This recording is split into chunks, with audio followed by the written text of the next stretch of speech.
Hey there, in this video, we'll be looking at how to set up a recording studio at home that's good enough to produce high quality music, but on a budget. And so if you're new, hit the subscribe button and let's get started. The very first step you need to consider when setting up your home recording studio is selecting the right space. You want to choose a room that's quiet, free from noise, and has enough space to accommodate your recording equipment. Try to choose a room that does not have a lot of windows and also not close to the roadside to prevent traffic noise from getting to your studio recording, as that can be nearly impossible to take out. For step 2, you need to get good quality microphone. The microphone you choose is one of the most important decisions you make in your recording studio. Thankfully, you don't have to spend a fortune to get a good microphone these days. There are so many affordable options that can capture your vocals properly and reproduce high quality sound. One of my all-time favorites is the Audio Technica 80-2020 or the Rode NT1A. Either of these two are popular choices in most home recording studios. For step 3, you need to invest in a pop filter. It helps to eliminate plosives, which are the P's and the B's in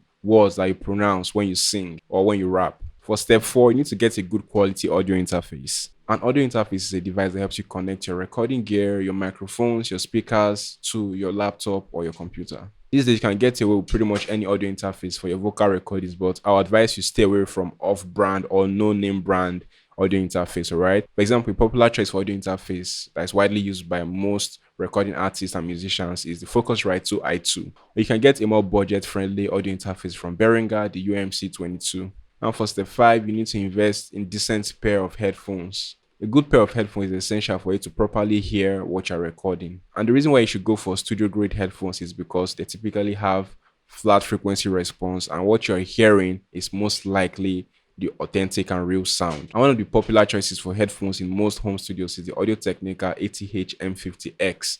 You can go for the more budget-friendly option, Audio Technica ATH M30X. Either of these two is fine to help you monitor your recordings in your home studio. For step 6, you need to consider getting acoustic treatments. And this can be done by using sound-absorbing materials like acoustic foam and sticking them to your wall or your ceiling. While this can be expensive at first, it can make a huge difference in your audio recordings. A cheaper alternative is to get a vocal recording mic shield, which will prevent echoes and reflection in your room and keep the sound dead so that your vocals sound very dry and you have more room to control it while you are mixing your vocals. So these are the steps I'll follow if I'm setting up my recording studio at home on a budget.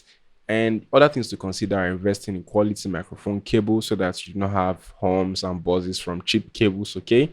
And also you need to get studio speakers at some point. While headphones are great, at some point you need to hear the sound more clearly with studio speakers, okay? You can only go so far with headphones, but I do recommend you start with headphones. If you have to pick, go with headphones at first, but later on invest in a decent pair of studio speakers. And also you may want to get backup storage devices so that you do not lose your recording files. You don't want to lose your hard work, the hours you spend recording your vocals, or for it to be wiped away by system updates or theft of your PC.